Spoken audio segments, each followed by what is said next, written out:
Bonsoir. Oui, donc le live est lancé. Et je vous invite à démarrer ce live. D'accord. Bonne soirée. Bon, ben, je sais pas s'il y a beaucoup de gens qui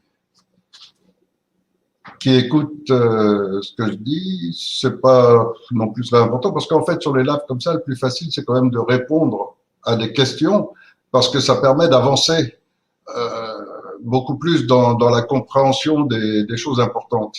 Et aujourd'hui, ce qui est important, c'est que de plus en plus les gens s'éveillent.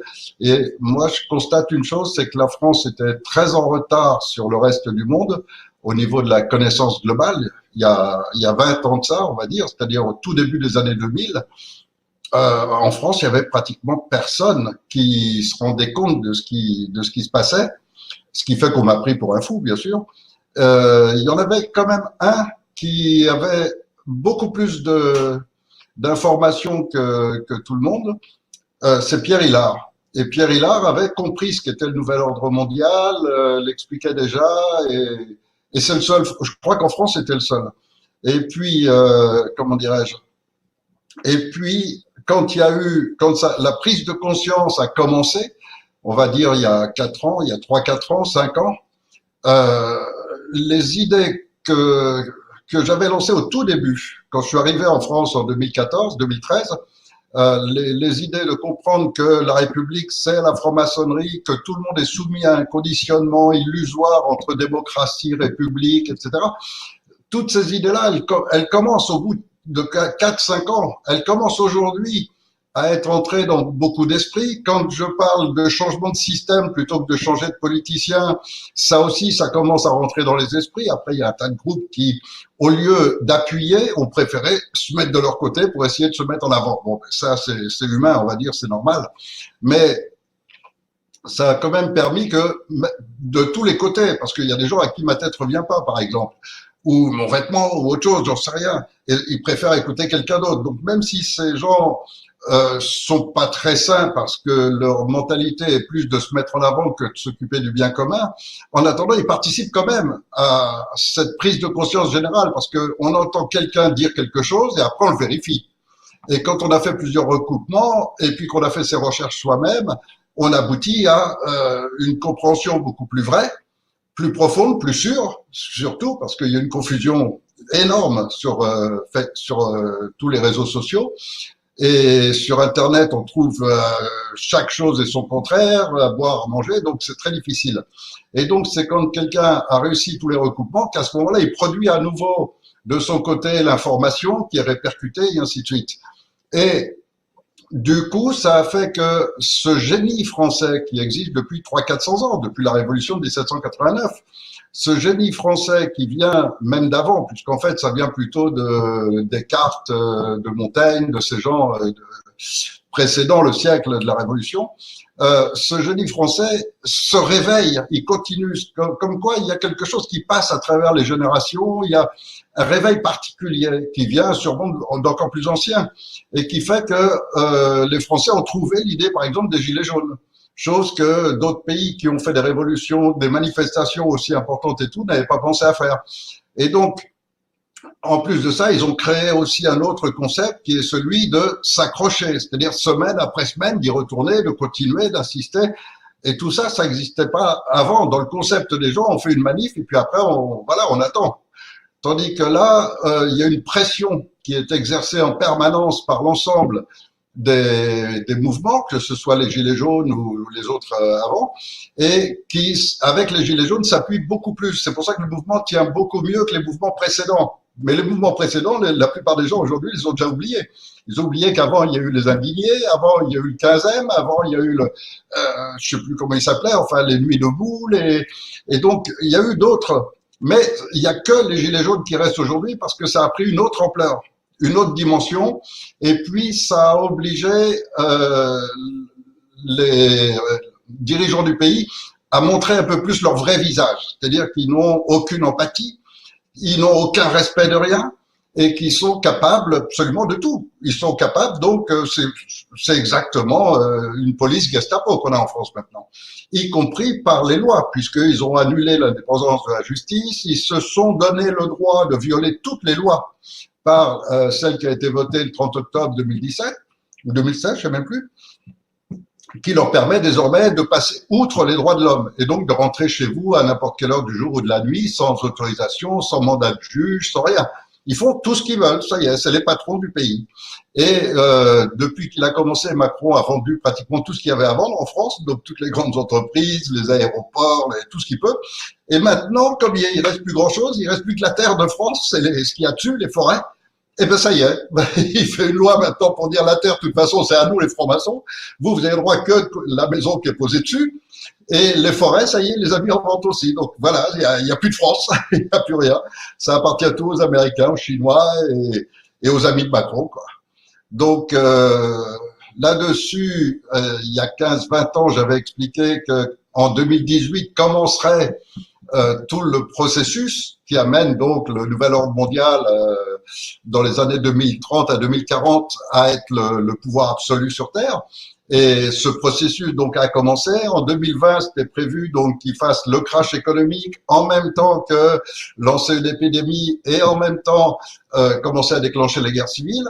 Donc, avec ce qu'ils font avec les gilets jaunes, ben là, on s'aperçoit qu'on est tout près de la guerre civile parce qu'il y a plein de groupes de gilets jaunes maintenant qui commencent à s'armer, qui commencent à se préparer, à se battre.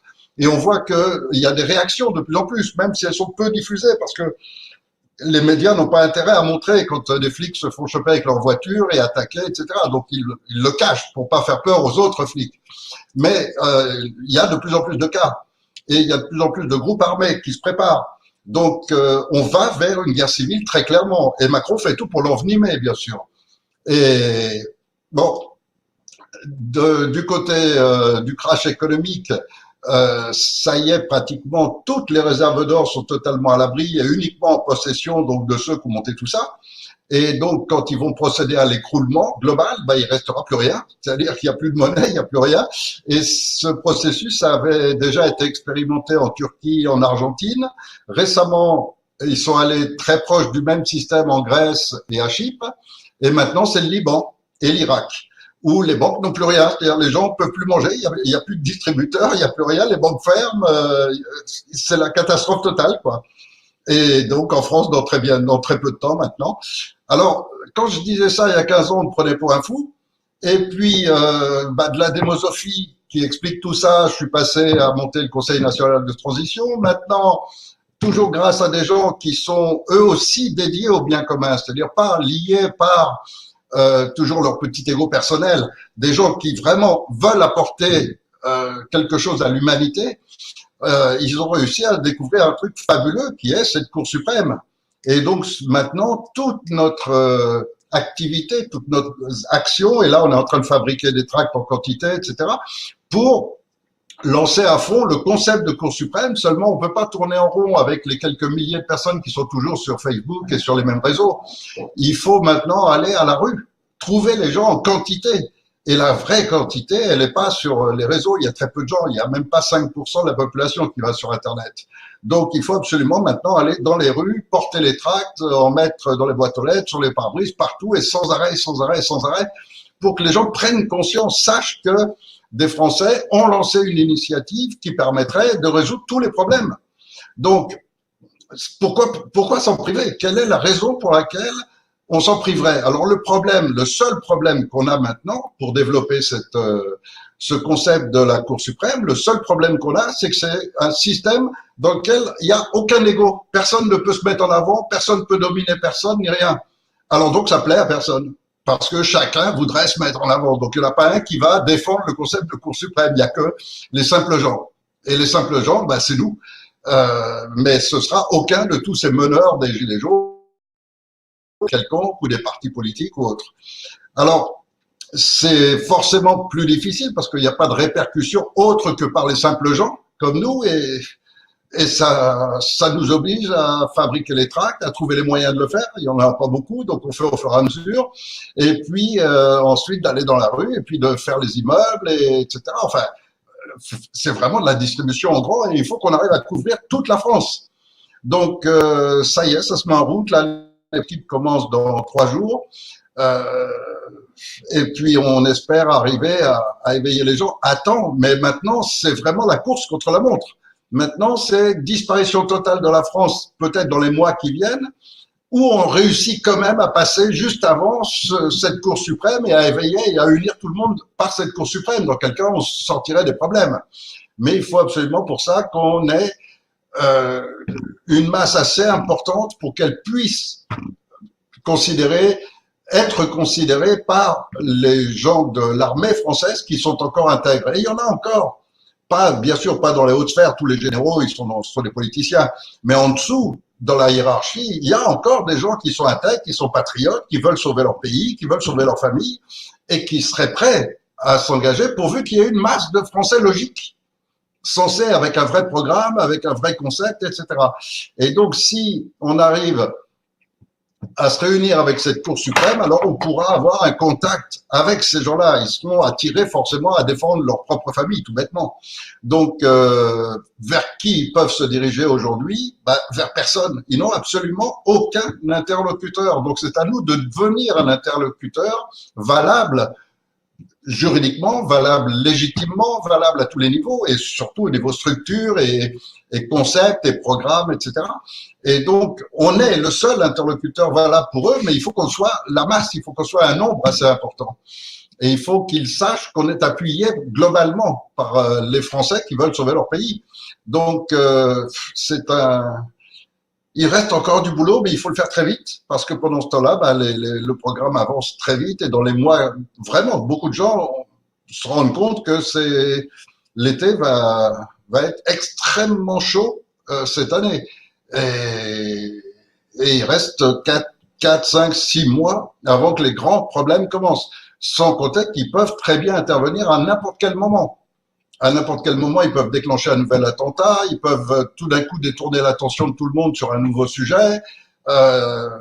Ils savent faire. Il faut pas oublier qu'on a affaire à des gens qui sont avant tout des experts, au-delà des experts, en manipulation mentale, aussi bien d'un individu que d'une masse d'individus. Et quand vous voyez en France, par exemple, cette quantité de gens encore tellement conditionnés que pour eux, ils associent démocratie à vote à république et ainsi de suite, et ils sont toujours dans le schéma. Il y a encore plein de gens, pour eux, la légitimité, c'est le vote. Et donc, quand on est à un niveau encore aussi bas, il y a encore un boulot énorme à faire pour qu'ils se libèrent des conditionnements. Et quand ils se libèrent des conditionnements, ça change tout. Et ceux qui sont libérés des conditionnements sont très peu nombreux encore, malheureusement. Donc, voilà, il reste énormément de boulot. Et puis, malheureusement, il y a les plans du nouvel ordre mondial qui avancent. Le coronavirus, ça semble, parce qu'il y a énormément de similitudes avec les programmes tests qu'ils avaient déjà fait. Donc, le premier, c'est le sida. Le deuxième, ça a été l'Ebola. Et donc, maintenant, a priori, c'est très probable que ce soit encore un test des labos spéciaux, des services de ce qu'on appelle l'état profond, ou des Illuminati, on dit comme on veut, et donc qu'ils aient mis au point ce virus. Seulement, ce qu'il faut se méfier, et là, je profite peut-être que des gens nous entendent, parce que peut-être qu'ils vont répercuter autres, il faut savoir que n'importe quel virus, n'importe quelle maladie, n'importe quoi de ce style-là, les symptômes seront toujours les mêmes. Systématiquement, ça commencera toujours par un rhume, ça commence toujours par une petite alerte, une petite montée de fièvre, quelque chose qui ressemble à un rhume fort, à de la grippe, n'importe quoi. Et donc, ce qu'il faut faire, c'est immédiatement remonter son système immunitaire. C'est la toute première chose à faire, parce que de toute façon, on va vous proposer, et c'est le programme, c'est leur plan, pour eux, le génocide doit leur apporter un maximum. Et donc, tuer les gens tout doucement par des épidémies et faire consommer à ces gens en leur faisant croire qu'on fait tout pour lutter contre l'épidémie, parce que c'est toujours le même principe. C'est la franc-maçonnerie a toujours travaillé de la même manière depuis 200 ans. On présente une chose pour faire le contraire. Et donc, c'est toujours en donnant l'illusion du bien qu'ils vont rendre de plus en plus malades les gens et le plus grand nombre possible. Et donc pour ça, ils vont ajouter après des traitements qui vont vendre extrêmement cher, comme ils font avec le cancer, comme ils font avec d'autres, avec des médicaments qui coûtent des fortunes, parce que ça permet de piller la population, d'affaiblir la sécurité sociale, de remonter les cotisations sociales, de justifier l'écroulement économique, etc. Et vu où en est la France actuellement, ça permettra dans très peu de temps de la déclarer en faillite. Et donc c'est fini, il n'y a plus de France déjà. Et on est déjà à ce point-là. Donc à n'importe quel moment, ils peuvent complètement. On aura les armées américaines sur la France et puis ils dirigeront tout. Il y aura des grands camps de concentration pour ceux qui réclament un peu, etc. Et puis on les mettra dedans. Et puis là, les épidémies vont se régaler, quoi. Et ça va tomber comme des mouches, un petit peu comme les Américains ont fait en Allemagne après la guerre, où ils enfermaient les gens, les soldats allemands, les civils, etc. Tout le monde dans des camps. Et puis là, ils leur donnaient ni à manger ni à boire. Ils les attendaient juste qu'ils crèvent. Et bon, ils vont faire à peu près la même chose ici, avec en plus l'épidémie qui va accélérer les choses. Alors, la seule chose à faire, c'est de compter sur son propre organisme. Si on a de la chance et qu'on n'a pas été souvent vacciné, ni pris souvent d'antibiotiques, on a encore un bon système immunitaire. Et donc, il faut tout de suite le relever. Et pour le relever, il faut utiliser la zéolite. Il n'y a rien qui soit aussi rapide, aussi efficace. Vous prenez de la zéolite, en quelques heures, votre système immunitaire a pris tout de suite une autre dimension. Et tout de suite aussi des très hautes doses de vitamine C. Et pendant tout le temps, jusqu'à ce que vous n'ayez plus rien. Mais si vous entrez dans le schéma, c'est-à-dire attendre, et plus vous attendez, plus ça va être difficile. Ensuite, si vous écoutez les pouvoirs publics, on va vous faire croire qu'ils trouvent des vaccins, parce que là, je peux déjà vous le dire, un jour ou l'autre, on va vous raconter que ça y est, il y a un laboratoire qui est en train de mettre au point un vaccin contre ce virus, rétrovirus, coronavirus, et voilà ce que vous voulez, qui vous raconte que ça, donc sûrement dans là, comme ils sont en train de montrer que ça commence à prendre une ampleur assez importante en Chine, ils vont très probablement déclarer dans les 8-15 jours ou dans le mois qui vient qu'ils ont commencé des tests, par exemple, sur des animaux. Et puis, bon, c'est complètement fantaisiste, mais le public naïf va y croire. Et donc, ça va permettre dans très peu de temps d'annoncer qu'enfin, ils ont trouvé, un peu comme ils ont fait pour le sida avec la ZT. Et donc là, ils vont pouvoir refiler d'abord tous les vieux médicaments qui servent plus à rien, qui marchent pas, qui sont inutiles ou qui ont en stock. Donc tout ça, ils le refondent pour en faire un seul. Et puis, ils vont administrer ça avec peut-être justement le virus en plus pour achever les gens plus rapidement. Parce que leur intérêt, c'est surtout que personne ne se rende compte, que tout le monde doit toujours avoir l'illusion qu'ils agissent pour le bien. On conditionne les enfants à l'école avec ça, en leur disant ceux qui dirigent le pays, c'est pour le bien du peuple. Et puis les gens, on les emmène là-dedans en permanence. Les médias travaillent à ça, les télévisions travaillent à ça. Chaque personne interviewée dira toujours la même chose, ira toujours dans le même sens. Et puis tout le monde y croit. Et tant que tout le monde y croit, ils continueront, ils suivront les traitements, ils écouteront les indications. Les médecins eux-mêmes sont complètement manipulés par les conseils de l'ordre, etc., qui eux sont francs-maçons, bien sûr, toujours. Et donc, ils seront complètement manipulés aussi. Et eux, en toute sincérité, vont essayer de convaincre les gens de suivre les traitements, etc., etc. Alors que la seule chance, si l'épidémie est totalement déclenchée, la seule chance de survie, c'est zéolite, vitamine C. Et à fond et en très grosse quantité. Et manger sainement, etc. Mais combien il y aura de survivants, on ne sait jamais. Mais il y a eu des épidémies énormes dans l'histoire du monde et à chaque fois, il y a eu un pourcentage de survivants qui était suffisant pour que l'humanité continue. Dans le cas présent, ils ont prévu, et ils l'annoncent eux-mêmes sur leurs monuments, mais aussi dans leurs écrits, ils ont prévu donc de ramener toute la population humaine à seulement 500 millions, ce qui veut dire qu'il faut faire disparaître 7 milliards de personnes. Faire disparaître 7 milliards de personnes, ça va demander 20 ou 30 ans, et il faut commencer par les vaccins très jeunes, etc. Et alors, il y a des techniques avec la nanotechnologie sur laquelle ils ont énormément travaillé, surtout dans les années 2000, pour mettre au point des systèmes de déclenchement retard, qui sont des systèmes qui existent déjà pour certains médicaments, mais d'une forme beaucoup plus simple. Mais là, c'est par la nanotechnologie, et donc ce sont des capsules avec des médicaments qui peuvent se déclencher seulement 10 ans, 15 ans, 20 ans plus tard. Donc c'est extrêmement complexe, sans compter qu'il y a aussi certaines capsules de nanotechnologie qui vont être introduites donc dans les vaccins, etc., et que les gens portent déjà, mais qui ne peuvent être activées que par la 5G, par certaines ondes, par certains trucs. C'est extrêmement compliqué. Il y a une multitude de, comment dirais-je, de facteurs différents et de types d'études scientifiques qui va de l'ADN, les généticiens, aux spécialistes en virus, en passant par la nanotechnologie. Il y a tellement de sciences différentes que ces gens travaillent dans différents laboratoires, dans différentes branches sans savoir la finalité. La plupart d'entre eux l'ignorent. Mais quand ils le découvrent, bon, ils sont éliminés. C'est comme ça qu'il y a plus d'une centaine de microbiologistes qui ont été assassinés là dans les 10 ans qui viennent de s'écouler.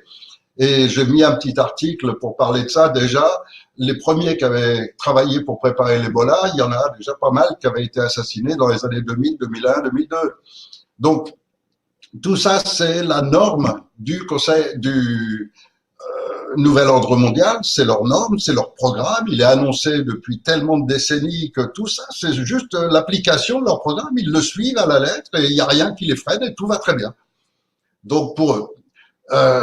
Et ils sont en train d'aboutir et là on arrive vraiment tout près, vraiment très près de l'aboutissement. Et la plupart des gens ne se rendent pas compte et ils sont toujours à vouloir rentrer dans la République, prendre leur petite place, s'occuper de leur petite personne, leur petit ego.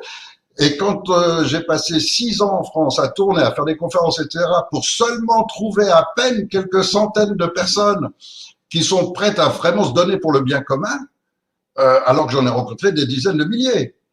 Ça prouve que vraiment il y a un conditionnement particulièrement fort en France et c'est très difficile. Alors ce que j'ai remarqué aussi quand même, c'est les tranches d'âge. Et on trouve les gens les plus éveillés sont ceux qui ont connu le monde avant la technologie du téléphone mobile, d'Internet, etc.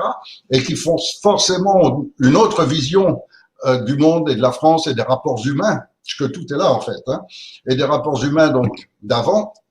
Et ceux-là ont donc sont beaucoup moins conditionnés, ont beaucoup plus l'ouverture d'esprit pour se rendre compte de ce qui se passe.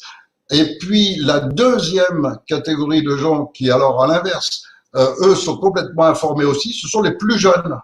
Et les moins de 25 ans, souvent, qui ont passé des temps épouvantables sur Internet, qui sont entrés, qui ont fouillé, etc., et qui, en fait, s'éveillent avec ce monde, mais en ayant conscience de ce monde.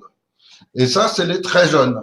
Et puis alors, par contre, les moins utiles, les moins actifs, c'est les 25 à 50 ans. Alors là, on trouve tous les gens totalement collisionnés qui ne s'en sont pas libérés et qui n'y arrivent pas à s'en libérer, qui restent avec leur concept de croire à la République, aux politiciens. Et enfin bon, tout ça, c'est vraiment le... Et c'est pour ça que c'est le nombre, c'est cette catégorie d'âge dont on a le moins parmi ces centaines de gens qui sont prêts demain à mettre en place ce CNT, c'est ceux-là qui a le moins. Ce qui a le plus, c'est des gens ou plus âgés ou plus jeunes. Après, sur les virus, etc., de toute façon, là, c'est le coronavirus, demain, ce sera un autre, après-demain, ce sera un autre, mais de toute façon, c'est dans leur programme. Et donc, le chaos total, ce sera la guerre civile, l'écroulement économique, l'épidémie, et par-dessus le tout, à la fin, ce sera la guerre mondiale. Et là, ils sont en train d'amasser les troupes sur l'Ukraine, ils sont en train de réunir tout ce qu'il faut pour que cette guerre soit prête à se déclencher à n'importe quel moment. Et tout ça, ça devrait effectivement réduire la population mondiale dans des proportions absolument énormes. Maintenant, les gens qui voudraient essayer de combattre cela, etc., qu'est-ce qu'ils ont comme moyen de le faire en dehors de cette Cour suprême, en dehors d'imposer un concept? C'est très difficile parce que si on attend l'approbation de gens qui ne sont pas informés, qui ne sont pas conscients, on n'aura jamais leur approbation, c'est impossible. Donc le seul moyen, c'est d'établir ça avec un corps d'armée qui serait resté intègre. Et c'est le seul moyen, c'est que par la force, parce qu'on est encore dans le monde de la force. La Cour suprême, c'est un concept qui, lui, supprimerait complètement ce monde de la force, mais il faut un temps pour ça, il faut une transition. On ne peut pas passer de l'homme animal à l'homme civilisé sans passer par une période où petit à petit les gens vont s'élever vers ce niveau de civilisation. En revanche, là, on est dans un monde où c'est tout l'inverse. Actuellement, le monde essaye en fait, ceux qui mènent, ceux qui essayent de manipuler le monde, essayent d'amener tout le monde vers son cerveau reptilien, d'amener tout le monde à l'esprit bestial. C'est pour ça que l'érotisme a été remplacé par la pornographie. C'est pour ça que tous les films que sort Hollywood maintenant font des déviations par rapport au comportement logique. Donc, si vous regardez les dialogues, mais avec l'attention humaine sérieuse, vraiment, vous vous dites, mais est-ce que c'est possible qu'on se retrouve dans ces conditions, qu'on se comporte de cette manière, etc. Si vous observez les films, vous apercevrez qu'ils sont toujours déviés par rapport à la logique, par rapport au bon sens, par rapport à la normalité. Pourquoi? Parce qu'ils sont en train de créer une nouvelle normalité. Et grâce à cela, par un exemple très, très simple, il y a 40 ou 50 ans, quand il y avait des meurtres, des choses qui se passaient, qui ont toujours existé, c'était extrêmement limité de la manière dont ça se passait. Et puis, les films sont venus intervenir, montrer et pousser à l'extrême l'horreur, le sadisme, etc. Et aujourd'hui, on retrouve un tas de schémas de ce genre dans la vie réelle parce que ce sont des gens qui ont été influencés par cela et pour qui c'est rentré dans la tête. On était aujourd'hui, vous prendriez une personne des années 50-60 et vous lui montrez un film d'aujourd'hui, la personne d'aujourd'hui va voir ce film en se disant bah il est pas pire que les autres, il y a du sang, de la violence, du sexe comme partout, tout le temps, etc. La façon dont les acteurs se parlent, etc. C'est le langage basique le plus bas, mais c'est la normalité aussi, etc. Mais vous auriez un spectateur des années 50-60 qui regarderait le même film aujourd'hui, mais il serait complètement stupéfait. Il n'aurait même pas imaginé qu'un jour l'humanité puisse en arriver à ça et puisse produire des films de ce genre, etc. Et il l'interdirait au moins de 20 ans. Donc, alors que c'est des films qui sont présentés pour les enfants aujourd'hui. Donc, il y a ce changement, il faut avoir vécu, il faut avoir une conscience, il faut s'être libéré des conditionnements pour avoir une totale conscience de ce qui se passe. Et c'est grâce à cette conscience qu'on peut ensuite articuler les choses, qu'on peut les comprendre, qu'on peut comprendre les schémas de pensée. Donc, quand vous avez toute une population à qui on fait croire dès l'école que ceux qui dirigent sont là pour le bien du peuple, ben, tant qu'ils sont dans cet esprit-là, ils peuvent pas comprendre le monde, ils peuvent rien comprendre. C'est seulement quand on se libère totalement de ce genre de conditionnement qu'on se rend compte qu'à ce moment-là, que c'est tout le contraire. Mais il faut d'abord s'en libérer. Et si tous ces gilets jaunes, par exemple, tous ces gens qui manifestent en étaient conscients, ils essaieraient même pas une seule seconde de manifester. C'est-à-dire d'aller voir des gens en leur disant, bah, vous vous êtes trompés, il faut faire notre bien plutôt que de nous faire du mal.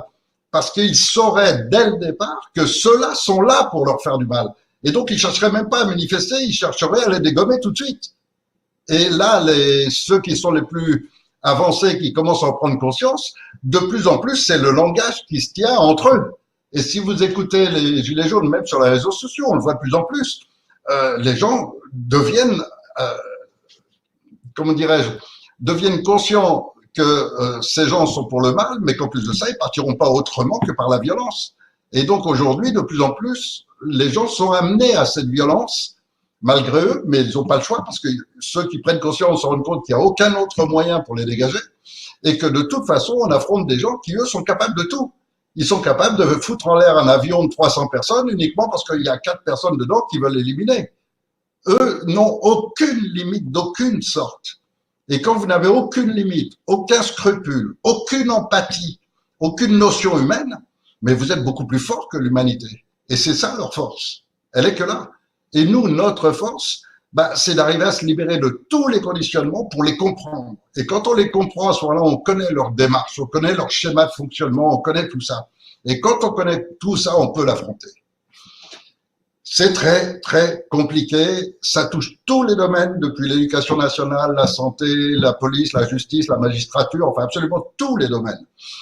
Et c'est extrêmement compliqué, surtout d'entrevoir tous ces schémas dans tous les domaines à la fois. Et c'est absolument énorme. Et ce sont toutes les professions qui sont détruites. C'est les journalistes, mais c'est aussi les médecins, c'est les avocats, toutes les professions sont en danger aujourd'hui, tous les corps de métier sont en danger, et toute la France est vraiment en faillite. Actuellement, elle l'est déjà. Et les derniers biens qui restent, c'était les forêts, ben ça y est, elles sont en vente. Donc il y a plus de France en fait, réellement. Et si on n'établit pas un droit national, un vrai droit national que représenterait donc cette Cour suprême, il n'y a plus de France, parce qu'en fait, il y a rien qui représente la France. Il n'y a personne qui représente la France. La seule institution juridique légitime qui représente la France, c'est ce Conseil national de transition, mais qui est attaqué en permanence par tout le monde, etc. Donc, qui pour l'instant n'est jamais parvenu aux grands médias, donc à toucher le grand public, ce qui fait qu'en fait, il n'y a rien d'autre. Et la France est sans représentation du tout, n'existe plus. Voilà un petit peu quelle est la situation aujourd'hui. Et là, je crois qu'il faut vraiment s'affoler et s'enfuir de France. C'est ce que font beaucoup de gens. Et les quelques rares dissidents qui sont vraiment avancés, qui sont vraiment décidés à agir pour le bien commun, ont déjà fui la France. Il n'y en a plus un en France.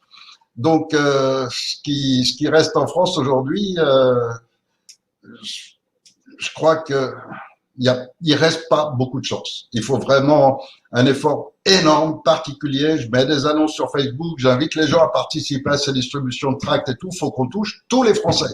65 millions de personnes qu'on doit toucher par les boîtes aux lettres, par répéter, etc., qui prennent conscience qu'ils peuvent s'en sortir. Est-ce qu'on y arrivera? Je sais pas, honnêtement. Mais voilà un petit peu l'état d'esprit dans lequel je suis en ce moment et le constat malheureux que s'il y a 10 ans ou 15 ans, quand je disais tout cela, j'avais été entendu, peut-être qu'on aurait pu réagir avant. Et que plus le temps passe, et plus ça devient grave, et plus ça devient presque désespéré. Et là, on en est presque à ce point-là maintenant. Donc, s'il y a des questions, je veux bien y répondre. Et sinon, je crois qu'on a fait un petit peu le tour du sujet essentiel pour ce soir.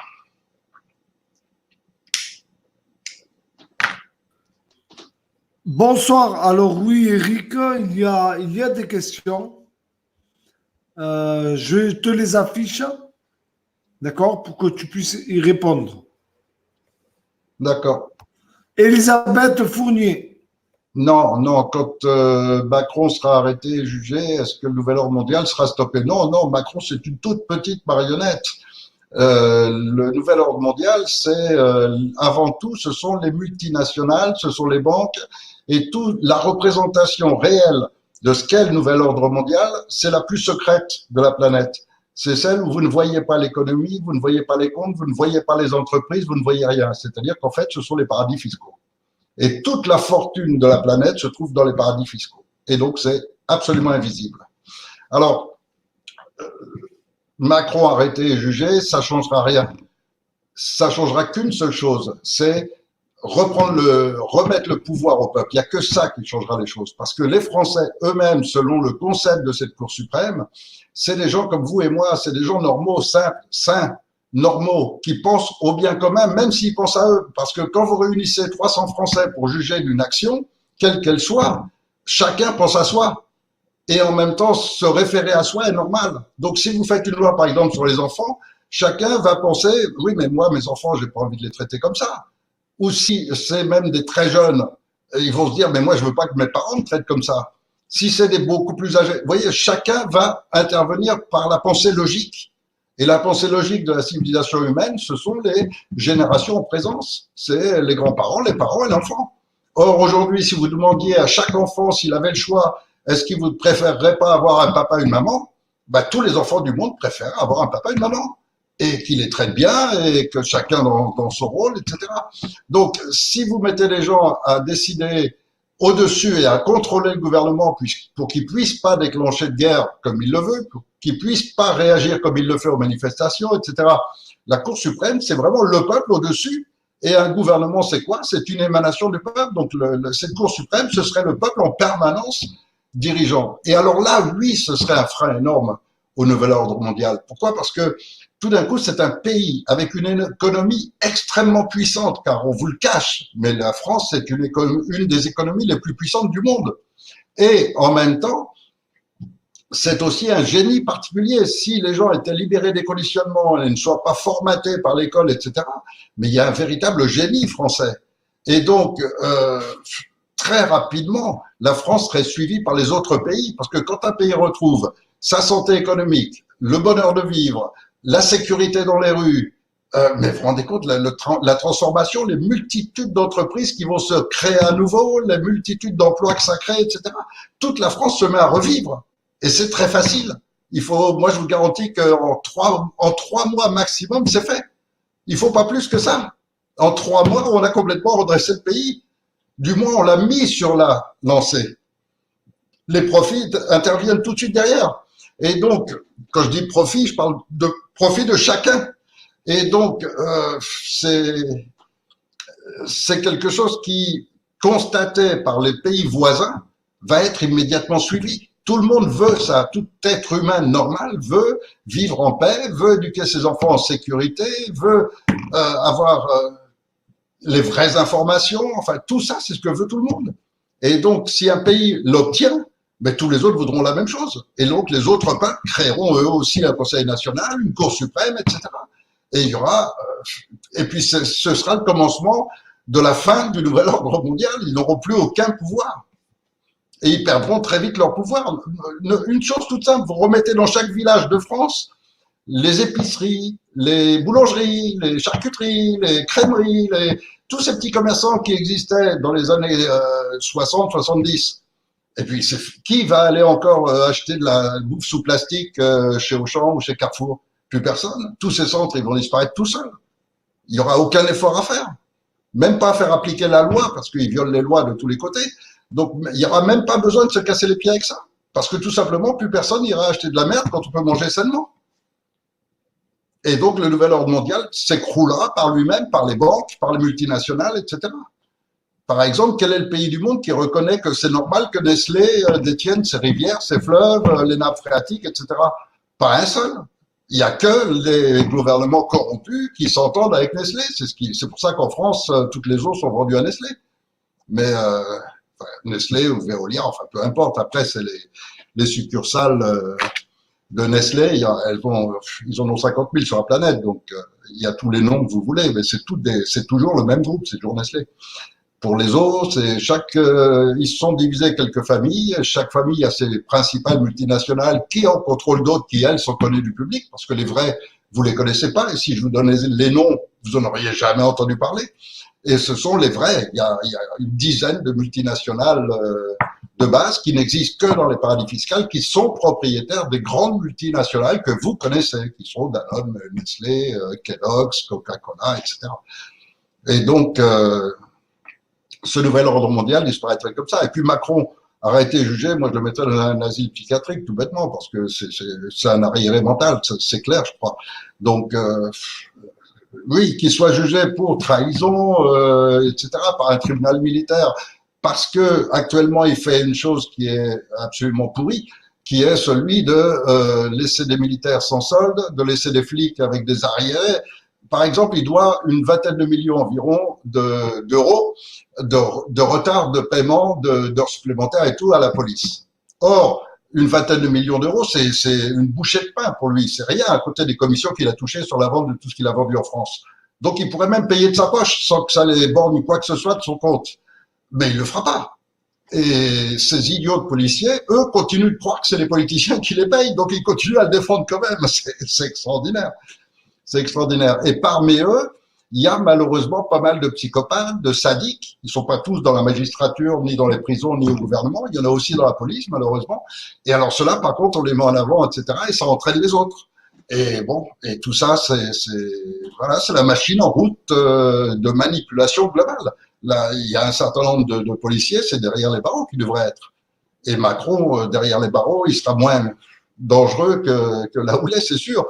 Mais lui, c'est rien. Si vous voulez trouver les vrais coupables, allez les chercher autour de lui. Ils sont tout près de lui. Et puis tous ces gens du gouvernement, c'est-à-dire que lui choisit forcément ceux qu'on lui a indiqués. Donc le Philippe, la Belloubet, la Chiappa, enfin voilà, tout ça, c'est la racaille qui mène le pays. Et c'est une mafia, c'est rien d'autre. Et une mafia extrêmement malsaine. C'est des psychopathes, c'est des vrais malades, c'est des gens qui sont, ils sont dans un autre univers que vous et moi, ils sont pas dans le même monde. Et ceux-là, par contre, lui, mérite d'être jugé. Mais à Macron, c'est un pauvre type. Alors, s'il y a d'autres questions, mais... Oui, donc merci déjà pour avoir très bien répondu. Ça a duré plus de 10 minutes. Il est moins important de s'occuper de régler les choses du passé que de construire l'avenir. Et aujourd'hui, on a toute une génération de jeunes qui a besoin d'espoir, qui a besoin d'un monde à construire, qui a besoin de vivre sa vie. Et aujourd'hui, ils savent qu'ils vont pas la vivre, ils le ressentent. Et ça, je crois que c'est à ça qu'il faut s'attaquer en priorité. Régler les problèmes du passé, juger les gens, les condamner, tout ça, c'est moins utile. Bien sûr, faut le faire. Bien sûr, faut garantir qu'ils vont pas risquer de revenir. Mais avant tout, faut s'occuper de donner un droit à vivre aux jeunes. Et ça, c'est vraiment la priorité absolue. Très bien. Donc, question suivante de Franck Chauvet.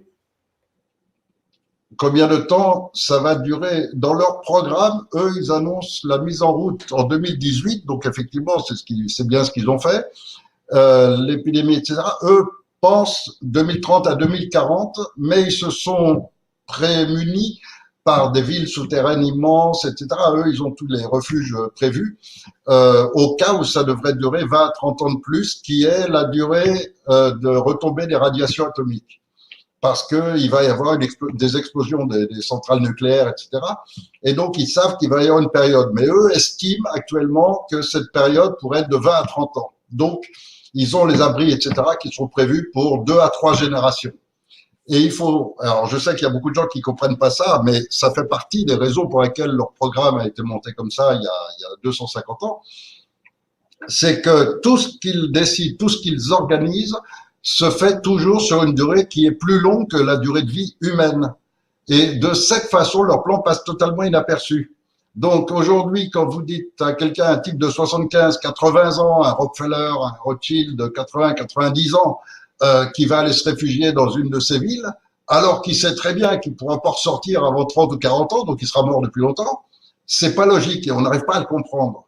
Et en fait, leur force est là. Leur force, c'est un concept qui est basé sur la religion, et sur leur religion, ils sont prêts à se sacrifier pour cette religion, comme ils sont prêts à sacrifier leurs propres enfants, et ils le font, puisqu'ils les forment par des traumatismes, par toutes les techniques MK, etc. Écoutez, lisez le livre de Fritz Friedmeier, il explique très bien comment fonctionnent les lignées Illuminati, et donc ce sont des gens qui ont un fonctionnement mental qui n'a rien à voir avec celui de l'humain, au point que plein de gens pensent que ce sont les extraterrestres. Et c'est ce qui ouvre aussi la porte à tout ce monde qui est de superstition et de spirituel. Alors, la part entre la superstition, le spirituel et les parts religieuses là-dedans, c'est compliqué. Là, ça vaudrait des débats avec des théologiens, avec des philosophes, et des débats de plusieurs heures pour arriver à établir un petit peu quelles sont les proportions. Mais c'est très, très compliqué. Mais en tous les cas, ils sont animés par cette foi religieuse qui est extrêmement puissante et qui a pour but absolu la destruction. Au départ, ils voulaient détruire surtout le judaïsme, mais aussi le christianisme et l'islamisme. Et comme l'islamisme a pris une importance plus particulière, c'est là où on trouve aussi les gens les plus faciles à conditionner. Ils ont créé Daesh, Al-Qaïda et d'autres, et ils s'en servent comme ça, mais ils se sont servis aussi des juifs à un moment, des chrétiens à un autre. Et puis ils continueront à le faire. Parce que leur religion n'a rien à voir avec celle-là. C'est un concept qui est totalement à l'opposé des religions classiques. Et ils font la même chose avec le bouddhisme. C'est pareil.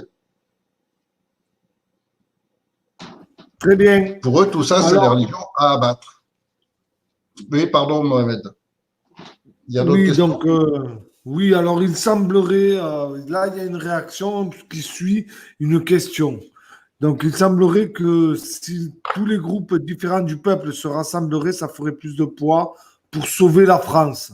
Alors, ça, c'est un réflexe naturel que moi aussi j'ai eu et j'ai cru, mais ça ne peut pas fonctionner. Et en fait, c'est exactement l'inverse. Et on le découvre avec le temps, c'est aussi une technique maçonnique typique de faire croire ça.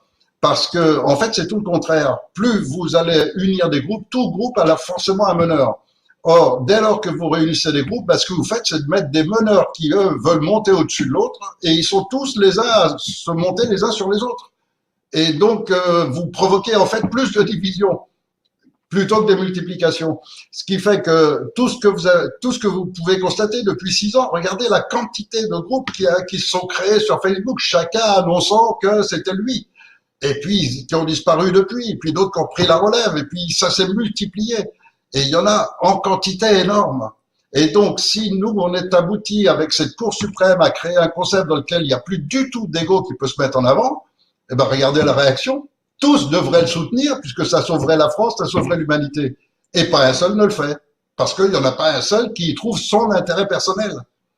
Et nous, on est les quelques cons qui sommes là à penser que pour le bien commun, qui sacrifions notre vie sociale, notre vie familiale, parfois, notre vie économique, parce qu'on est les couillons, quoi. Mais on parlera de nous dans le futur en disant c'était les couillons avec leur humanisme, etc. Alors que la vraie vie, c'est à la hache, et c'est le sauvage, et c'est le plus fort qui gagne. Et et nous, comme on n'est pas dans ce schéma, ben, on restera les couillons. Mais on sait qu'on ne pourra pas réunir, aucun groupe ne peut se réunir. Et d'ailleurs, regardez toutes les tentatives d'association qu'il y a eu. Elles ont toutes échoué, et ça a toujours fini en guéguerre de coq, et encore tout récemment, il y a encore l'histoire Chaumont, Petit-Lemange, Pouliquin, et puis ça n'arrêtera jamais, parce que ce sont des gens comme ça. Ils sont complètement conditionnés, et ils peuvent pas penser autrement. Ils n'en ont pas la capacité. Tant qu'ils ne sont pas libérés des conditionnements, ils resteront dans le même schéma. C'est des gens qui vont vous dire la légitimité, c'est le plus grand nombre qui a voté pour un seul. Tant qu'ils sont à un niveau aussi bas, qu'est-ce que vous voulez faire? On peut rien faire. Juste espérer qu'ils vont se libérer des conditionnements un jour, mais pour ça, c'est tout un système total à revoir. Les télévisions, les journaux, les médias, etc., qui font ensuite la conversation publique, la conversation dans les bars, etc., qui font que les gens commencent à penser autrement. Et ceux qui ont connu cette façon de penser dans les années 50-60, bah, ils constatent aussi la dégradation monstrueuse qu'il y a eu dans la façon de penser globale des gens. Et il y a une montée aussi de l'agressivité globale. Les gens sont de plus en plus enfermés sur eux-mêmes. Ils ont l'impression d'avoir plein d'amis sur Facebook, mais demain, il leur manque 20 €, ils trouveront personne pour leur prêter. Par contre, dans le temps, on avait des voisins, on avait des amis, des copains, on se retrouvait le dimanche, on jouait au tarot tout l'après-midi. Et on avait besoin de 20 €, on demandait à l'un et on les avait tout de suite. Aujourd'hui, on donne l'illusion d'avoir beaucoup de relations, beaucoup d'amis, beaucoup de communication, alors qu'en fait, on en a beaucoup moins qu'avant. Et surtout un type de relation qui est plus du tout le même, qui est plus celui de l'humain, qui se voit dans les yeux, qui peut se toucher, qui est concret, qui est vrai. Toute l'authenticité est en train de disparaître derrière les écrans. Et malheureusement, ça, c'est très, très difficile. C'est pour ça qu'on n'a pas le choix. Il faut un mouvement fort par sa légitimité, sa droiture, son humanisme, son authenticité, qui fasse un accord avec l'armée et avec donc un corps de force qui pourra évincer la franc-maçonnerie de tous les centres de pouvoir, etc., libérer l'éducation nationale pour qu'une véritable instruction publique se remette en place, avec des gens qui se dédient à ça sincèrement, pas des gens qui sont là pour manipuler des gosses. C'est un travail énorme, absolument énorme. Et il faudra de toute façon au moins une génération avant que tout ce mode de pensée petit à petit revienne. Et c'est pour ça que pendant ce temps, il faut une sécurité par la force armée de maintenir le pays dans cette voie. Et c'est pour ça qu'il faut absolument que le peuple reprenne le pouvoir, établisse sa souveraineté. C'est même pas reprenne, c'est prenne, parce que il l'a jamais eu. Et donc, établir sa souveraineté, c'est remettre l'intelligence au pouvoir à la place des familles aristocrates, c'est remettre la logique, le bon sens, le bien commun. Et quand des gens sont en nombre, forcément, l'intelligence se développe. Parce que l'intelligence, c'est quelque chose qui n'est pas unique à une personne. C'est un tas de gens qui savent s'unir. C'est peut-être le plus intelligent qui va utiliser des questions bêtes pour développer lui-même d'autres schémas. Mais en même temps, il fait évoluer celui qui posait des questions bêtes, puis on posera des questions plus fines après. Et donc, l'intelligence, c'est quelque chose qui enrichit tout le monde, pourvu qu'on se la mette en commun pour le bien global. Et on le voit avec le procès de Milan. J'ai pas sélectionné des philosophes. On a ouvert en grand pour que n'importe qui puisse participer.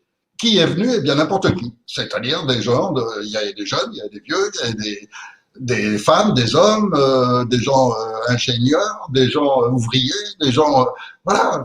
c'est toutes sortes de gens. Mais en attendant, tous ensemble, ils ont produit un truc qui est absolument extraordinaire. Vous vous rendez compte qu'en 200 ans, personne n'avait jamais trouvé un concept absolu de démocratie. Jamais.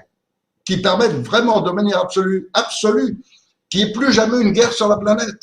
Ça n'avait jamais existé. On pensait toujours que ça ne pouvait pas se faire. Et tout d'un coup, les mecs, ils ont trouvé un truc que le monde cherche depuis 200 ans, qu'un tas de philosophes ont écrit des ouvrages pour chercher des formes de démocratie, des formes de gouvernance, des formes... Tout le monde cherche ça depuis 200 ans. Eux, ils l'ont trouvé en 4 jours. C'est extraordinaire ce qu'ils ont réalisé. Pourquoi? Parce qu'on a réussi à unir des intelligences et à les mettre en route ensemble. Et imaginez maintenant un gouvernement qui fonctionne comme ça. Et auquel vous participez forcément, puisque c'est vraiment le peuple.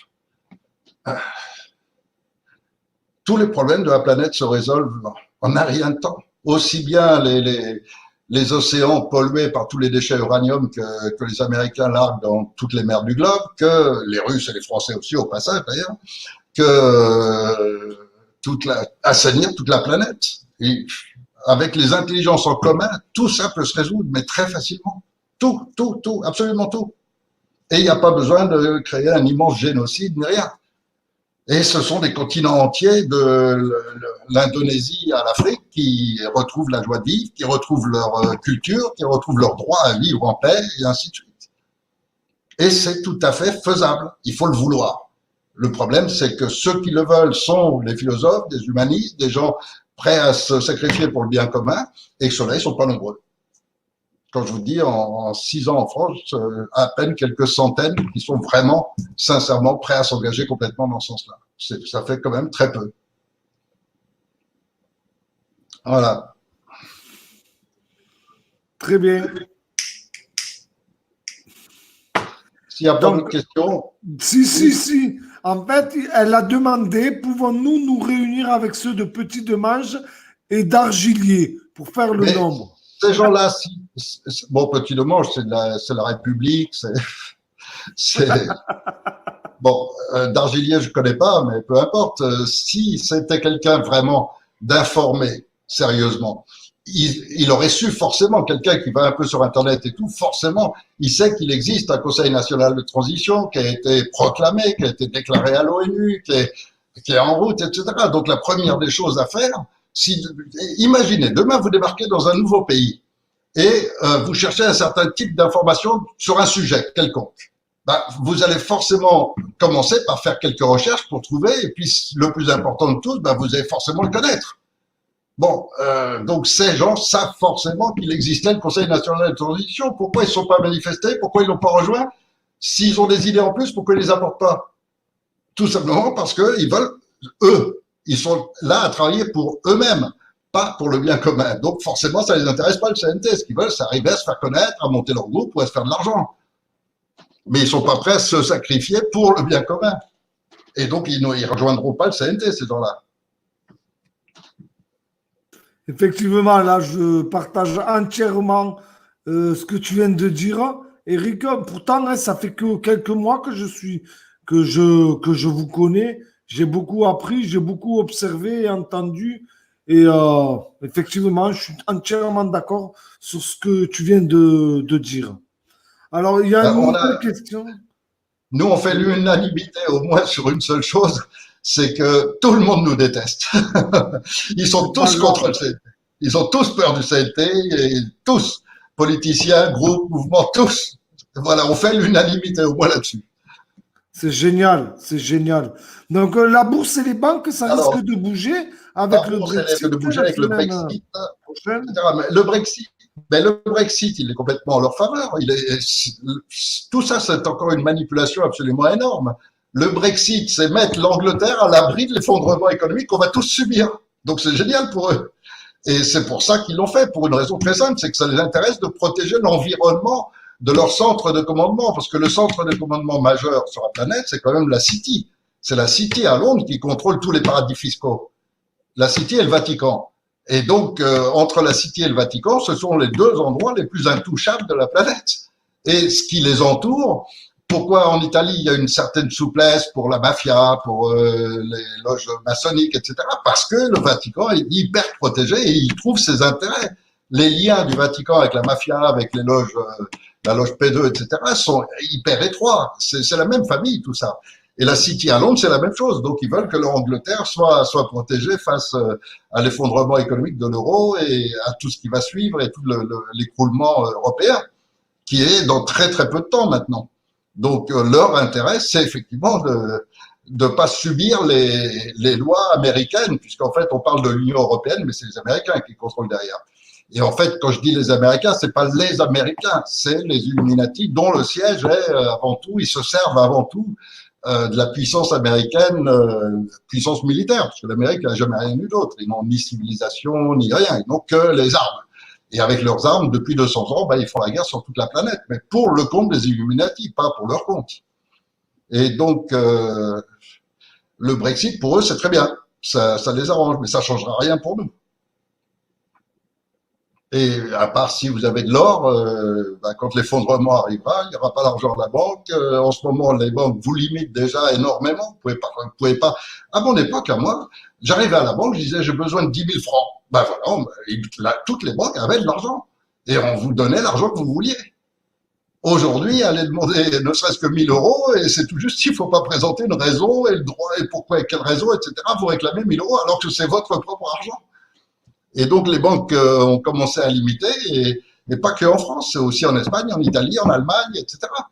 Et l'Allemagne est pratiquement morte, igual que la France. Donc, France-Allemagne disparaissant, c'est l'effondrement de toute l'Europe. Mais un effondrement qui est bien géré par cette Union européenne qui appartient aux Illuminati et qui vont donc y créer cette guerre civile, etc., en ayant des petites enclaves où eux sont parfaitement protégés par les policiers corrompus qui leur serviront de sbires, et donc ils seront tranquilles, et pendant ce temps-là, tout le monde s'entretuera pour survivre. C'est le programme prévu, et puis il est bien en route maintenant, hein, et on en est vraiment à deux doigts.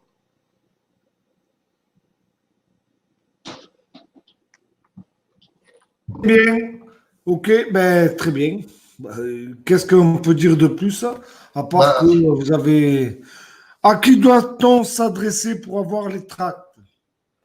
À au CNT, à moi, sur Facebook, n'importe où. J'ai même mis la page avec les liens pour les tracts, etc. Donc,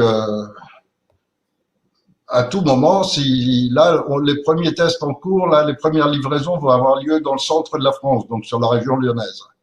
Donc, si vous êtes de la région lyonnaise, par exemple, vous pouvez y participer dès la semaine prochaine. Après, sur les autres régions, il y a les dates et tout, mais c'est au fur et à mesure, donc on voit les inscriptions et les enregistrements. Et à chaque fois que quelqu'un s'enregistre pour participer, on a son mail et il y a quelqu'un de son secteur qui prend contact avec et qui lui donne les tracts, qui lui dit comment on s'organise, les secteurs. Enfin, parce qu'il y a aussi une certaine façon de procéder et on a quelqu'un qui connaît ça très bien, qui sait le gérer et donc qui, pour chaque secteur, forme un organisateur qui, lui, ensuite sait de quelle manière il faut les distribuer, les heures, les secteurs, comment faire, le nombre de passages et ainsi de suite. Donc, tout ça est organisé et donc, à chaque fois que quelqu'un s'inscrit, il est intégré dans l'équipe du secteur. Mais il y en a partout en France, ça se met en route en ce moment-là.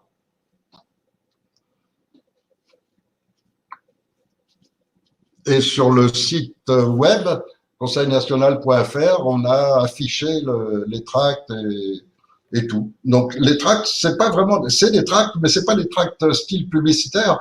C'est en même temps un petit peu comme c'est un soutien, c'est comme un référendum national disant aux Français, l'idée de créer une cour suprême qui appartienne au peuple et qui puisse contrôler les dépenses du gouvernement, est-ce que vous en voulez ou est-ce que vous en voulez pas? Grosso modo, c'est ça le tract. Et donc, les gens qui en veulent disent oui, j'en veux, signent et nous donnent leurs coordonnées et indiquent si en plus ils veulent eux aussi participer à le diffuser. C'est vraiment tout simple et ils nous le renvoient par la poste.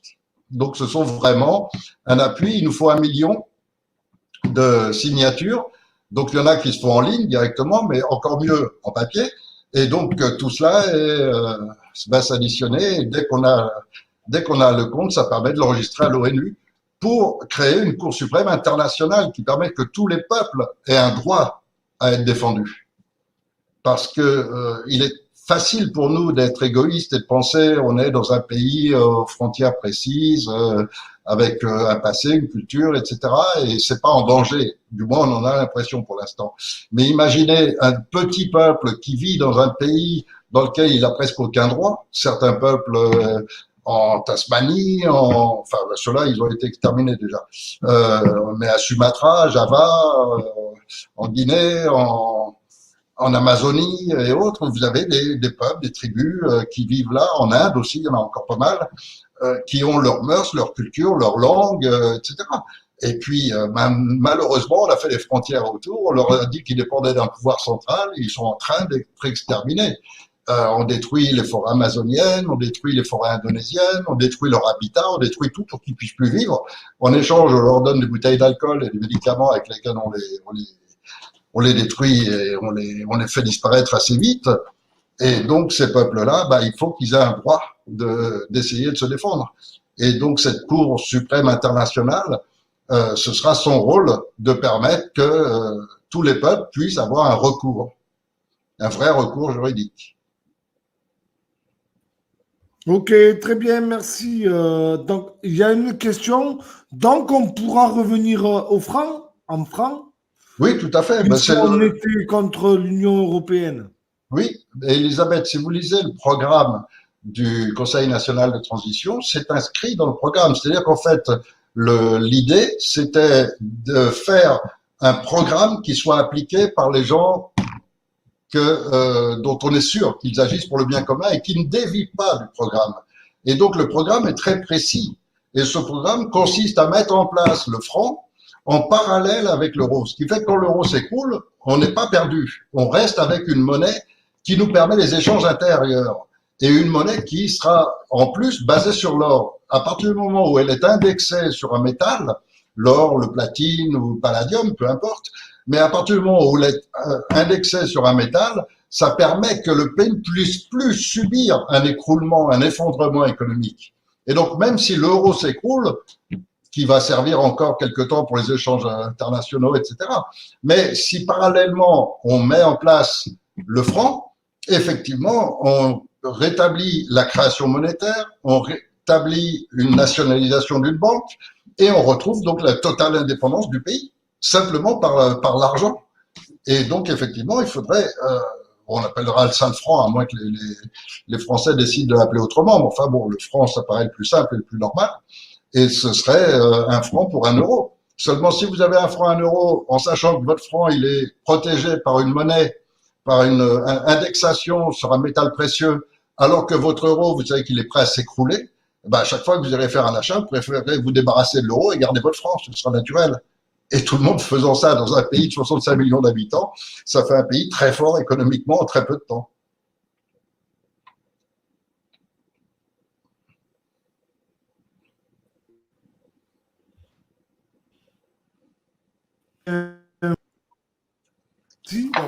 Mais vous savez que en plus, ces idées-là, elles ont déjà été reprises par certains politiciens, certains groupes, certains politiciens et tout ont repris ces idées que j'annonçais déjà dans les démosophies il y a 20 ans.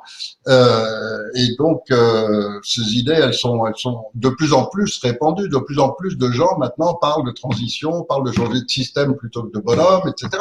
Parce que faut pas se focaliser sur Macron. Vous le remplacez demain par un autre, n'importe lequel, ce sera exactement la même chose. Même ceux qui aujourd'hui vous prétendent le contraire, puisque eux, leur jeu, ça a toujours été celui-là. C'est on en met un qui dit rouge, et puis l'autre en face, il dit non, il fallait surtout pas dire rouge, il fallait dire bleu, et tout ce qu'il fait c'est mal, et tout ce que je fais moi c'est bien, et regardez que tout ce qu'il fait c'est mal. Et puis après, les gens ils votent bleu, et après c'est le bleu qui est en place, et puis on recommence le même jeu après. Et tout ce qu'il va faire c'est mal, et tout le rouge va le critiquer, et après tout le monde votera rouge. Et ça a toujours été comme ça. Ça fait 50, 60 ans que ça dure, même plus que ça. Et donc, on amène les gens à voter comme on veut qu'ils votent, simplement de cette manière-là. Et donc, c'est pour ça que si on reste dans le schéma, on n'en sortira jamais. C'est impossible. Et ceux qui aujourd'hui vous disent et critiquent tout ce que fait Macron et en vous disant qu'il ferait autrement, et puis demain, vous aurez Macron de votre côté, avec qui vous serez les premiers à dire ben non, il ne faut pas faire tout ce qu'il fait. Et puis ça continuera comme c'était avec Sarkozy, Hollande et maintenant Macron, et demain ce sera un autre, Asselineau, Fillon ou n'importe lequel. Tout ça, c'est pareil. Voilà, donc je voulais te partager ce témoignage. Merci. Bravo, voilà, Merci. pour votre courage et votre Vous savez, ténacité. j'ai pas beaucoup de mérite parce que être tenace, je crois qu'aujourd'hui, être opiniâtre est une obligation quand on est authentique. Soit je pense vraiment tout ce que j'ai écrit dans la némosophie il y a plus de 20 ans, soit je le pense vraiment et dans quel cas je vais au bout de mes idées, soit je le pensais pas et je suis un hypocrite comme les autres. Donc, j'ai aucun mérite. Je le pense vraiment. Et à partir du moment où je le pense vraiment, je sais que toute la génération qui vient est en danger. Je sais que, voilà, et ça m'est insupportable d'avoir, moi, eu beaucoup de chance toute ma vie, d'avoir eu une vie exceptionnelle, de qualité, de richesse, une telle belle qualité de vie, et de me dire que mes enfants n'y auront pas droit, les enfants des autres non plus, plus personne n'y aura droit. Et ça m'insupporte au plus haut point de quitter la planète comme ça. Je me fais un petit peu le sentiment d'être arrivé à un buffet, de m'être gavé, et puis de repartir en laissant même pas les miettes aux autres. Vous comprenez ce que je veux dire? C'est un sentiment insupportable. J'y arrive pas. Donc aujourd'hui, j'accepte de plus bouffer que des miettes pour laisser le plus possible sur la table. Et ce sera comme ça jusqu'à la fin de ma vie. Excellent, bravo, bravo, c'est tout. Là, il y a donc l'idée du CNT avec laquelle Nathalie est d'accord, serait en avance sur les mentalités. Oh oui, oh oui, oh oui, oh oui. C'est ce qu'on me reproche depuis toujours. Depuis 20 ans, on me reproche d'être beaucoup trop en avance sur mon temps, soi-disant. Mais n'empêche que, oui, il faut malheureusement être en avance sur les mentalités. Seulement, malheureusement, il faut aussi que les mentalités rejoignent pour qu'on puisse le réaliser concrètement. Aujourd'hui, beaucoup de gens vont vous dire c'est une utopie. Voilà, dès que vous pensez quelque chose de beau, les gens qui ne se sentent pas le courage de l'assumer préfèrent vous dire c'est une utopie. Ben non, c'est pas une utopie que des gens puissent élever leurs enfants en sécurité. C'est pas une utopie que de vivre sur une planète propre dans laquelle on n'a pas de danger, on n'a pas de menaces, on n'a pas de tout. C'est pas une utopie que d'avoir une information vraie dans une télévision vraie et qu'on nous donne des vraies informations et que la télévision nous présente des films, des choses, etc., qui sont éducatifs, c'est-à-dire qui nous enrichissent l'esprit. Aujourd'hui, regardez un film d'avant 1930 ou 40 et vous allez être étonné de la qualité des dialogues, de la qualité du scénario, etc. Et après, vous regardez un film d'Hollywood qui vient de sortir, vous dites, mais c'est vraiment de la merde qu'ils nous font maintenant. Mais pour en prendre conscience, il faut d'abord revoir des films des années 50, 60. Donc, oui, on est en avance et en même temps, avec le plus grand mal de sortir les gens des conditionnements, des formatages sur lesquels toute la société travaille, qu'ils ouvrent un journal, qu'ils passent à la télé, qu'ils ouvrent Internet, donc tout, c'est un formatage, un conditionnement permanent, extrêmement fort, extrêmement violent. Et en prendre conscience, c'est déjà pas facile. S'en libérer, c'est encore plus difficile. Et quand vous voyez le rôle que tout joue dans le même sens, jusqu'aux religions. Même les religions vont et travaillent dans le même sens de conditionnement, de formatage. Et là-haut, quand vous avez des gens qui savent manipuler tout ça, qui ont les meilleurs experts qui ont travaillé là-dessus pendant plus que des décennies, puisque ça remonte à Freud, ces gens manipulent l'individu, manipulent les masses, ils savent comment le faire, ils savent à quoi servent les traumas, c'est pour ça qu'ils mettent les chemtrails, c'est pour ça que on vous fait croire à la menace des changements climatiques, etc. Tout ça, ce sont des techniques de manipulation mentale et rien d'autre. Seulement, ils le font avec un art extraordinaire et les gens n'arrivent pas à se libérer de ces conditionnements-là et donc ceux qui sont en avance, ce sont ceux qui prennent conscience avant, mais ils sont impuissants. On a ce sentiment d'impuissance. Et là, la Cour suprême, c'est vraiment quelque chose de tellement extraordinaire que on va tout faire pour essayer de le mettre en place. Et on se sacrifie, on va chercher nos derniers sous, on va manger un peu moins pour arriver à imprimer un peu plus de tracts. On fait vraiment tout ce qu'on peut. Et on est quelques-uns comme ça, heureusement, je suis pas tout seul. Mais même si j'étais tout seul, je ferais pareil. Et j'ai la chance d'avoir quelques personnes autour qui sont exactement avec le même esprit que moi, avec la même volonté, avec le même courage, et surtout le même attachement au bien commun, à cette notion d'humanité qui dépasse largement les frontières, les nationalismes ou quoi que ce soit, l'humain avant tout. Et donc, tous ces gens qui sont avec nous au CNT sont vraiment des gens très méritants et qui sont prêts à faire des efforts énormes. Alors, on va mettre toute notre volonté pour essayer de faire connaître cette Cour suprême à tout le monde, pour la développer et pour arriver à l'installer, bien sûr. Et alors là, par contre, il faudra le faire avec la force. De toute façon, il nous faudra l'armée avec nous. Et Voilà. oui, et oui, et oui, malheureusement, tu vois, la Voilà ce génération actuelle n'a qui doit jamais. avoir le même âge que moi, Jérôme Riquet, qui dit malheureusement la génération actuelle n'a jamais connu une certaine liberté. Et oui, eh bien, à cette génération, j'ai envie de leur dire, regardez les vieux films des années 50, 60 et regardez ce que c'est que des gens libres. Les gens libres qu'on voit dans ces films, on le voit parce qu'un scénariste, quelqu'un qui réalise un film, il le réalise selon les mœurs de son époque. Il montre la société telle qu'elle est réellement à son époque. Parce que à cette époque-là, les films étaient faits pour ça. Ils n'étaient pas faits pour essayer de faire croire une illusion. Donc, vous voyez les réunions dans les bars, vous voyez les comportements des hommes avec les femmes, des femmes avec les hommes, des gens avec les enfants, tous ces comportements, etc., qui étaient, mais vous voyez ce que des gens libres. La liberté, c'est quelque chose d'extraordinaire. C'est là où le génie s'exprime. Pourquoi la France a pris tellement d'avance sur tout le reste du monde durant le XXe siècle? Grâce au XIXe siècle, où cette liberté s'est mise en place par la Déclaration des droits de l'homme.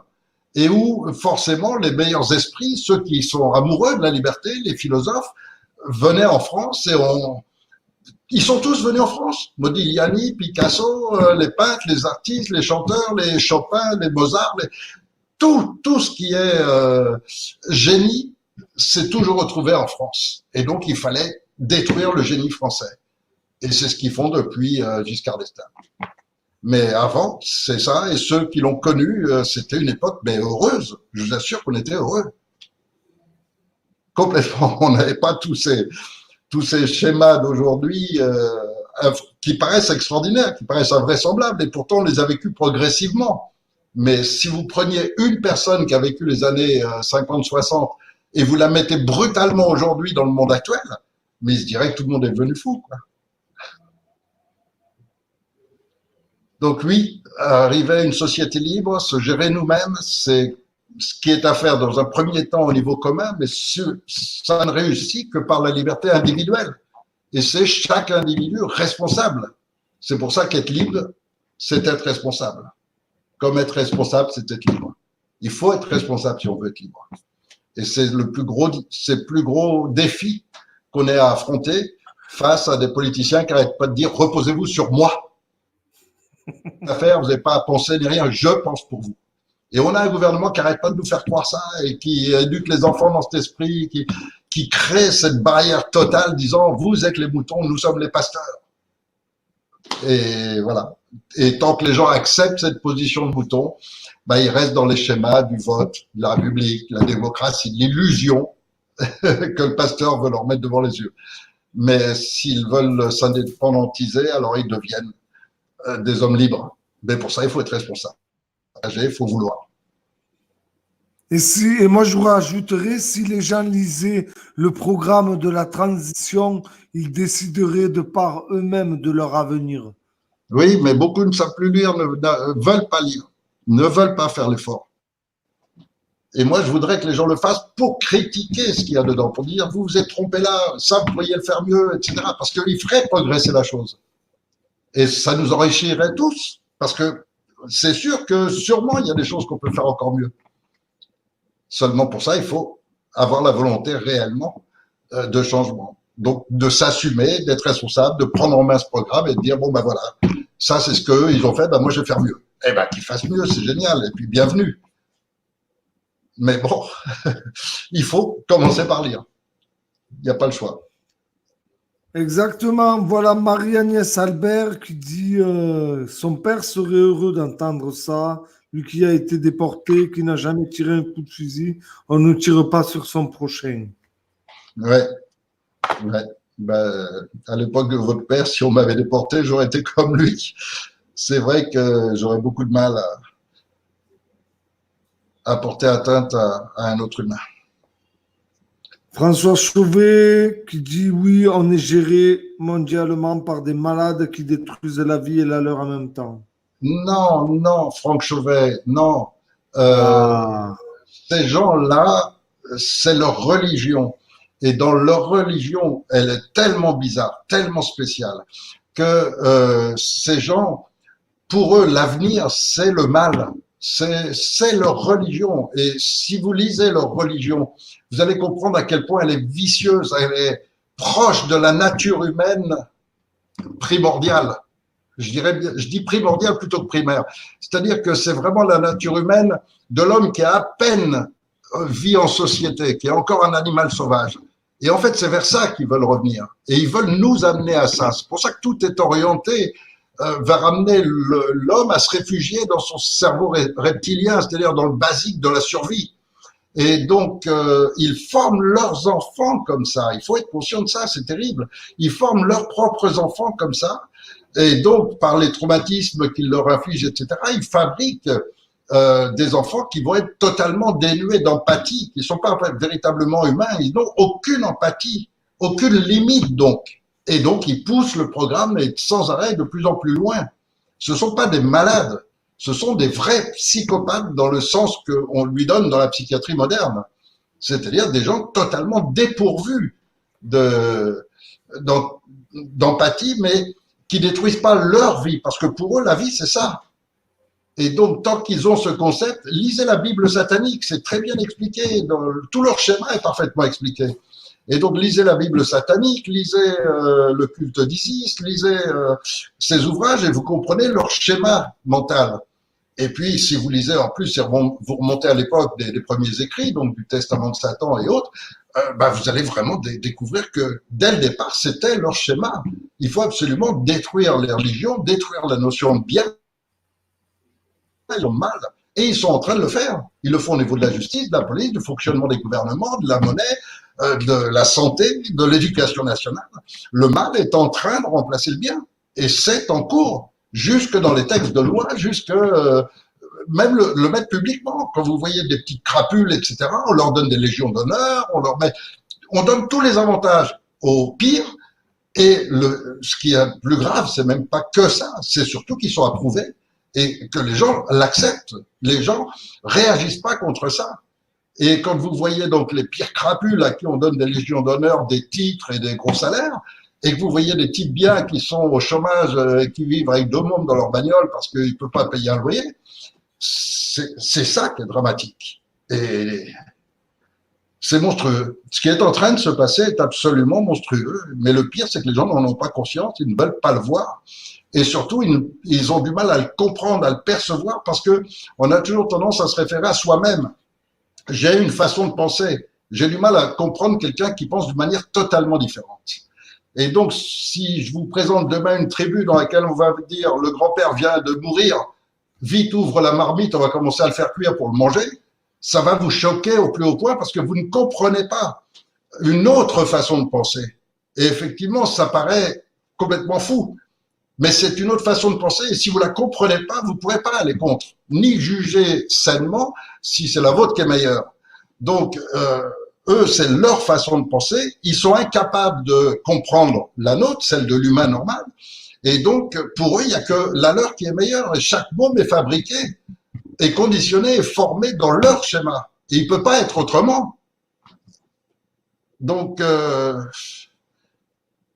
ce sont des malades par rapport à nous, comme nous sommes leurs malades.